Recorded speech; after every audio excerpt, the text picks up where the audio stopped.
আসসালামু আলাইকুম প্রিয় দর্শক। বাংলাদেশের রাজনীতিতে এখন যা চলছে আমার কাছে মনে হয় একটা সার্কাস চলছে। মানে কে কোন দলে যে আছে আপনি বুঝতে পারবেন না। মানে সকালে এক দল, বিকালে আরেক দল, সকালে এই দলের সঙ্গে জোট, বিকেলে আরেক দলের সঙ্গে জোট। হয়তো আপনারা একসঙ্গে আলাপ আলোচনা করছেন, একজন বলেন আমি একটু বাইরে থেকে আসি অথবা বাথরুম থেকে আসি, একটু পরে শুনলেন সে বাথরুম থেকে বের হয়ে আরেক দলে যে যোগ দিয়েছে। অবস্থাটা এমন হয়েছে। আমার একটা পুরনো গল্প মনে পড়ে, ঠিক গল্প না, অনেক পুরনো একটা ঘটনা। সেটা হলো এরশাদ বিরোধী আন্দোলন তখন চলছিল 1984 সালের কথা। তখন আমি ঢাকা ইউনিভার্সিটির স্টুডেন্ট। তখন বিভিন্ন দলগুলো মিলে একসঙ্গে আন্দোলন করছিল। এই আওয়ামী লীগ, বিএনপি এরা জোট ছিল, 7 দলীয় জোট, 14 দলীয় জোট, তারপরে বিএনপিও ছিল। তারা যুগপৎ আন্দোলন করতো, একটা লিয়াজো কমিটি ছিল, তারা সবাই মিলে একসঙ্গে আলোচনা করতো। এবং সেই লিয়াজো কমিটির একটা মিটিং হচ্ছিল, তখনকার আওয়ামী লীগের প্রেসিডিয়ামের সদস্য ছিলেন মিস্টার এম কুরবান আলী। ওনার বাসায় মিটিং হচ্ছিল। উনি বাসায় সবাইকে রেখে বলেন যে আমি একটু আসতেছি বলে বেরিয়ে যেয়ে উনি বঙ্গভবনে যে এরশাদ সাহেবের মন্ত্রী হয়ে গেছেন। তো সবাই যারা তার বাসায় ওয়েট করতেছিল তারা দেখলো যে টেলিভিশনে খবর হচ্ছে যে কুরবান আলী সাহেব মন্ত্রী হয়ে গেছেন। তো এই ধরনের ঘটনা কিন্তু এই দেশের মাটিতেই রাজনীতিতে ঘটেছে। এখন এই ধরনের ঘটনা আবার আমরা দেখলাম। কদিন আগের একটা ঘটনা আমি যেভাবে শুনেছি আর কি, সত্য মিথ্যে এইভাবেই ঘটেছে কিনা জানি না, কিন্তু ঘটনাটা এরকম যে অলি আহমেদ সাহেবের এলডিপি, তাদের সঙ্গে বিএনপির একটা টানাপোড়েন চলছিল যে তারা কয়টা আসন পাবে, এলডিপিকে কয়টা আসন দেবে। তারা অফার করেছিল 2টো আসন দেবে। তো এলডিপি অলি আহমেদ সাহেব উনি চাচ্ছিলেন যে আরও বেশি দেওয়া হোক। দুটোর মধ্যে একটা হলো কুমিল্লাতে ওনাদের দলের মহাসচিব রেদওয়ান আহমেদ ওনাকে দেবেন, আরেকটা হলো ওনার ছেলেকে দেবে চট্টগ্রামে। এই দুটো অফার করেছে বিএনপি। তারা একসঙ্গে অনেকদিন ধরে আন্দোলন করছিল। তো সেক্ষেত্রে অলি আহমেদ সাহেবের আবদার ছিল আরও বেশি দিতে হবে। তো এইভাবে হচ্ছে না। হঠাৎ করে ওই মিটিং থেকে নাকি বেরিয়ে গেছেন রেদওয়ান আহমেদ। একটু পরে উনি শুনেন যে রেদওয়ান আহমেদ বিএনপিতে জয়েন করেছেন এবং উনি ওনার আসন থেকে নির্বাচন করবেন। মানে রেদওয়ান আহমেদ সাহেব ভেবেছেন যে অলি আহমেদ সাহেব যেভাবে গড়তমি করছে হয়তো তাহলে বিএনপির সঙ্গে তার আন্ডারস্ট্যান্ডিংটা হবে না। যদি আন্ডারস্ট্যান্ডিং না হয় তাহলে উনি কুমিল্লা থেকে নির্বাচন করতে পারবেন না, আর না পারলে তো আর এমপি হওয়া হবে না। তার চেয়ে বরং উনি আরও বেশি শিওর করেছেন, মেক শিওর করেছেন যে দরকার নাই, অলি আহমেদের এলডিপি বাদ যাক, আমি বিএনপি দিয়ে জয়েন করি এবং বিএনপির ধানের শীষ নিয়ে উনি এখন কুমিল্লার 7 থেকে নির্বাচন করবেন। মানে এই যে দল ত্যাগ, এক দল থেকে আরেক দলে, সেই দল থেকে আরেক দলে, আমি আসলে বুঝতে পারি না এই লোকগুলো কি, এই লোকগুলি কি কোনো রাজনীতি করেন? এই লোকগুলি কি কোনো রাজনৈতিক আদর্শ আছে? এরা জনগণের কাছে এতদিন কি নিয়ে গিয়েছিলেন? মানে নীতিটা কোথায়, নৈতিকতাটা কোথায়? কোনো রাজনীতি নাই রে ভাই, সব হলো স্বার্থ। সবাই এমপি হতে চান, এমপি হলে পাবেন ট্যাক্স ফ্রি গাড়ি, টোল ফ্রি, মানে ট্যাক্স মুক্ত, শুল্কমুক্ত গাড়ি পাবেন। এমপি হলে অর্থনৈতিক সুযোগ সুবিধা আসবে, এমপি হলে লুটপাটের একটা অবাধ লাইসেন্স আসবে। এই তো, তাহলে এর নাম রাজনীতি? তাহলে এত বড় বড় কথা, বড় বড় ডায়লগ কেন? এসব প্রশ্নের আসলে কোনো উত্তর নেই। এই লোকগুলো যে কেউ প্রশ্ন করবে এটা তারা জানে না। তারা জানে যে এই প্রশ্ন করলেই কি না করলেই কি, আমি তো যে প্রশ্ন করবে তাকে পাত্তাই দেব না, আমি লজ্জাই পাবো না। জনগণ আমাকে প্রশ্ন করবে, করুক। জনগণকে বলবো তোমরা কি চাও, এমপি চাও? তো আমি এমপি হতে এসেছি, এমপি হলেই তোমার জন্য উপকার হবে। আর জনগণের, আমার এলাকার বাইরের লোকজন কে কি বললো না বললো আমার কি আসে যায়? তো এই যে নির্লজ্জ বেহায়াপনা, এটাই হয়ে দাঁড়িয়েছে আমাদের দেশে বর্তমানে রাজনীতির মূল তত্ত্ব, মূল ভিত্তি। আপনি রাজনীতি করতে আসছেন, প্রথম প্রশ্ন, আপনি কি নির্লজ্জ, আপনি কি বেহায়া? যদি বলেন হ্যাঁ, তাহলে আপনার সাফল্য ধরা দিতে পারে। দেখুন কতগুলি পয়েন্ট আমি আপনাদেরকে বলি একটু আগে। আমরা মাঝখানে শুনেছিলাম এনসিপি কিভাবে নির্বাচন করবে। এনসিপি কি একা নির্বাচন করবে নাকি কারোর সঙ্গে জোট হয়ে নির্বাচন করবে? প্রথমে শোনা গেল এনসিপি বিএনপির সঙ্গে নির্বাচন করবে। ইয়াং স্টুডেন্টদের একটা পলিটিক্যাল পার্টি, সবাই এই পার্টি নিয়ে খুবই আশাবাদী হয়েছিল। তো সেই পার্টি দেখেন কি দুরবস্থাটা। এনসিপি নতুন একটা পার্টি হলো, তারা প্রথম তারা সরকারের সঙ্গে খুব তাদের সম্পর্ক ভালো, সরকার তাদের কথায় উঠে বসে, পরে ধীরে ধীরে সরকারের সঙ্গে সম্পর্ক খারাপ হলো। আমরা জানলাম যে বিএনপির সঙ্গে তারা নিয়ে একটা সমঝোতা করতেছে, কিন্তু সেই সমঝোতাটা শেষ পর্যন্ত মিলল না। পরে শুনলাম তারা একাই নির্বাচন করবে, তারা একটি জোট করলো। এই ডিসেম্বরে 7 তারিখে তারা একটি জোট করলো। এই যে রাষ্ট্র সংস্কার আন্দোলন, তারপরে আপনার এবি পার্টি এবং এনসিপি তিনটা মিলে একটা জোট করলো, গণতান্ত্রিক সংস্কার জোট নামে। ঠিক আছে, ভালো কথা। জোট করার পর এই পার্টিগুলি যেভাবে আমি চিনি আর কি, এবি পার্টিকে অনেকে বলতো যে এটা নাকি জামাতের বি পার্টি, মানে বি গ্রুপ, বি টিম। আবার অনেকে এনসিপিকে বলতো জামাতের সি টিম। বাট এনসিপি কিন্তু দীর্ঘদিন, গত কয়েক মাসে সেই জামাতের সঙ্গে তাদের যে সম্পৃক্ততা, সংশ্লিষ্টতা, সেই জায়গা থেকে তারা কিন্তু বেরিয়ে এসেছিল।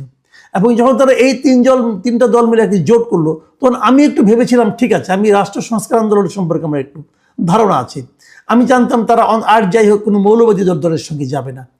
তো ভালো, এটা হচ্ছে এই 7 তারিখে জোটটা করেছে। এখন আবার শুনতেছি যে এনসিপি নাকি জামাতের সঙ্গে জোট করতেছে।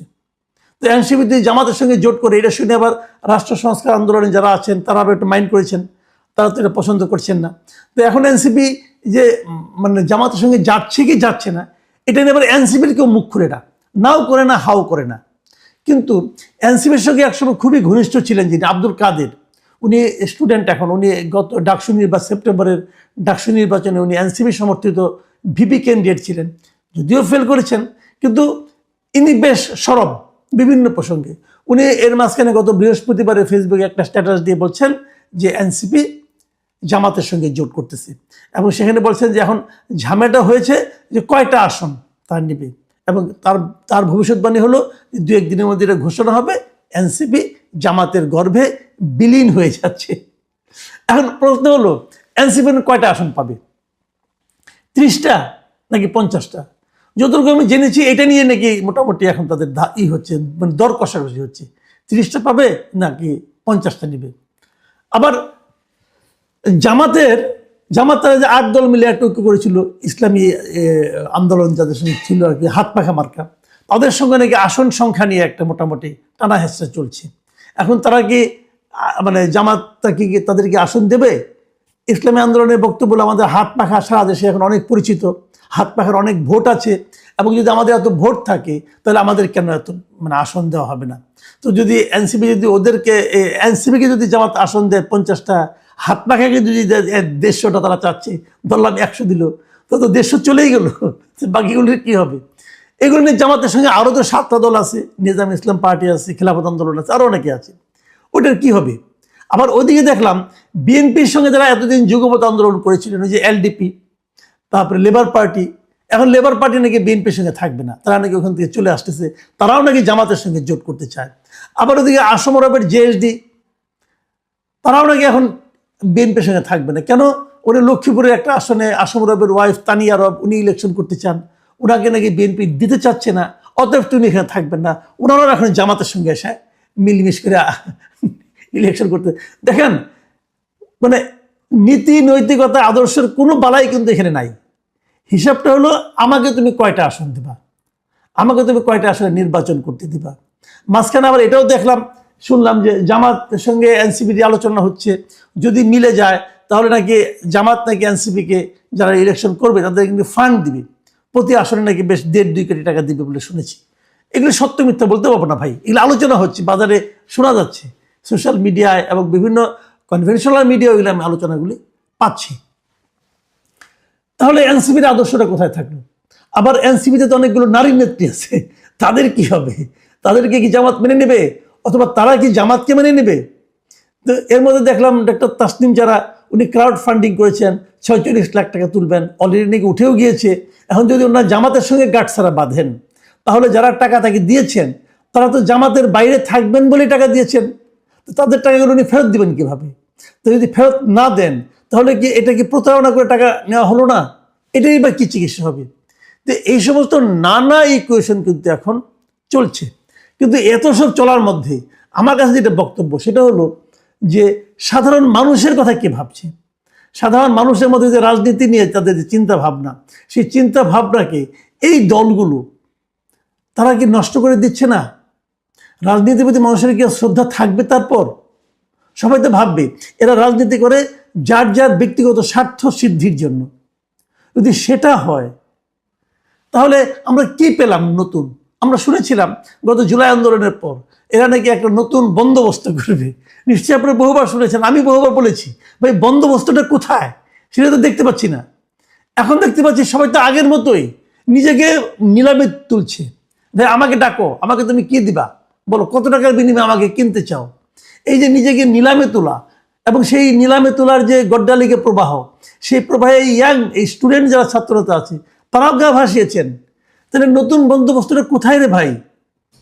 নতুন বন্দোবস্ত বলতে গেলে একটা জিনিসই দেখলাম, যে এদের কথাবার্তায় প্রচুর গালাগালি থাকে, খুব গালাগালি, মানে একদম মানে স্থূল গালাগালি তারা করতে খুবই অভ্যস্ত। এইভাবে তারা প্রতিপক্ষকে আক্রমণ করে। তো এটাই কি নতুন বন্দোবস্ত? দেখুন, এই সমস্ত নানা প্রসঙ্গ কিন্তু এখন অলরেডি আসতে শুরু করেছে। কেউ কেউ এমনও বলছে যে জুলাই যোদ্ধা যারা ছিল তারা কি তাহলে আসলে জুলাই ব্যবসায়ী হয়ে গেল? এই সমস্ত প্রশ্নের কিন্তু আপনাদেরকে ভাই উত্তর দিতে হবে। একটা কথা মাথায় রাখবেন, সামনে নির্বাচন করতে যাচ্ছেন, নির্বাচনে কিন্তু আপনাদের জনগণের কাছে যেতে হবে। জনগণের কাছে কোন মুখ নিয়ে যাবেন, কি দাবি নিয়ে যাবেন, কি প্রার্থনা করবেন। ভাবুন তো একবার, হাদিকে কথা বলেন আপনারা। হাদি কিন্তু একা দাঁড়িয়ে গিয়েছিল, কোনো জোটে যাওয়ার কথা বলেনি। সে নিজের থেকে বলেছিল যে আমি একা হলে দাঁড়াবো, আমি যদি 500 ভোটও পাই সেটাও আমার প্রতিবাদ। আপনার প্রতিবাদটা করতেন, আপনি তো প্রতিবাদে গেলেন না, আপনারা গেলেন শর্টকাট হতে এমপি হওয়ার জন্য। আমি একটা ঘটনা বলে শেষ করব। কিছুদিন আগে এনসিপির একজন শীর্ষস্থানীয় নেতার সঙ্গে আমার দেখা হয়েছিল একটা অনুষ্ঠানে। তো উনি নিজে থেকে আমাকে জিজ্ঞাসা করলেন যে আমরা আসলে কি করব। আমি তাকে একটা পরামর্শ দিয়েছিলাম। আমি বলেছিলাম যে যদি আপনি আপনারা বিএনপির সঙ্গে জোট করেন তাহলে আপনাদের দল আর থাকবে না ভাই। যদি আপনারা জামাতের সঙ্গে জোট করেন তাহলেও আপনাদের দল অনেকখানি কিন্তু মানে আপনারা যে লক্ষ্য নিয়ে সামনে অগ্রসর হচ্ছেন সেই লক্ষ্যের অগ্রসর পৌঁছতে পারবেন না। কারণ একটা কথা ভাবুন, আপনি ধরেন 300 আসনের মধ্যে 50টা আসন পেলেন, ধরা যাক আপনাদের চাহিদা অনুযায়ী, তো বাকি 250 আসনে কিন্তু আপনাদেরকে কেউ চিনবে না। কিন্তু আপনারা একটা নতুন দল, আপনাদের এখন মানুষকে চেনানো দরকার। আপনাদেরকে মানুষকে বোঝাতে হবে যে আপনি একটা ডিফারেন্ট পলিটিক্স নিয়ে সামনে আসছেন। সেই বোঝানোর কাজটা আপনি কীভাবে করবেন, কখন করবেন? এইভাবে নির্বাচন করলে পারবেন না। আমি তাদেরকে পরামর্শ, আমার সঙ্গে যেটুকু জিজ্ঞাসা করেছিল, পরামর্শ তো না, আমি আমাদেরকে বলেছিলাম যে আপনাদের উচিত হবে আরও 5 বছরের লক্ষ্য নিয়ে রাজনীতি নেওয়া। এই নির্বাচন আপনার জন্য লক্ষ্য করার দরকার নাই, এই নির্বাচনকে টার্গেট করেন না, বরঞ্চ আরও 5 বছর পরের নির্বাচনকে টার্গেট করেন এবং সেইভাবে নিজের দলকে একটা সম্পূর্ণ আলাদা ধরনের রাজনৈতিক দল হিসেবে প্রতিষ্ঠা করার চেষ্টা করেন। তাদের প্রতি আমার একটা স্বনির্বন্ধ অনুরোধ ছিল। তো উনি দেখলাম খুব গম্ভীর হয়ে শুনলেন। আমার মনে হলো যে ওনার মনোগত হলো কি হলো না আমি জানি না। এখন দেখছি তারা তো সেই শর্টকাট পথে যাচ্ছে। ভাই শর্টকাট পথে কিছু করতে পারবেন না। আমি সত্যি সত্যি বলছি, আমি কিন্তু এনসিপিকে নিয়ে একসময় আশাবাদী ছিলাম। আমার মনে হয়েছিল এই ইয়াং ছেলে মেয়েগুলো এরা বোধহয় নতুন কিছু করতে চায়, এদের বোধহয় লোভ লালসাটা কম। কিন্তু এতদিন পরে এসে প্রায় 1.5 বছরের কম সময়, এই বছরই তো ফেব্রুয়ারিতে তারা হয়েছে, তাদের জন্ম হয়েছে, তার মানে কয় বছর হলো, মানে আপনার ধরেন গিয়ে এই 10 মাস 11 মাসের মতো সময়। এই সময়ের মধ্যে এরা কেবল গড্ডা লেগে পড়বে গায়ে ভাষায় নাই, এরা আসলে প্রমাণ করেছে যে তাদের বয়স কম এবং তাদের এই অল্প সময়ের মধ্যে কত বেশি উপার্জন করা যায়, কত বেশি মানে মাল পানি কামানো যায়। আমরা পুরো চূড়ান্ত হতাশ সাধারণ, আমি জানি না, আমি খুবই হতাশ। আমি যাদেরকে না আশা করেছিলাম, মানে আশাভঙ্গের বেদনা কি জিনিস সেটা আমি এখন টের পাচ্ছি। প্রিয় দর্শক, আমরা জানি না সামনে তারা কি করবে, তবে আমি এখনও আশা করব, আমি এখনও প্রত্যাশা করব যে এনসিপি আরও 5 বছর পরের টার্গেট নিয়ে মাঠে নামবে।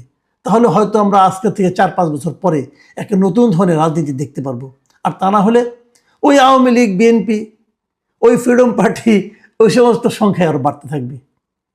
আমরা নতুন রাজনীতি দেখতে চাই। এখন এ পর্যন্তই।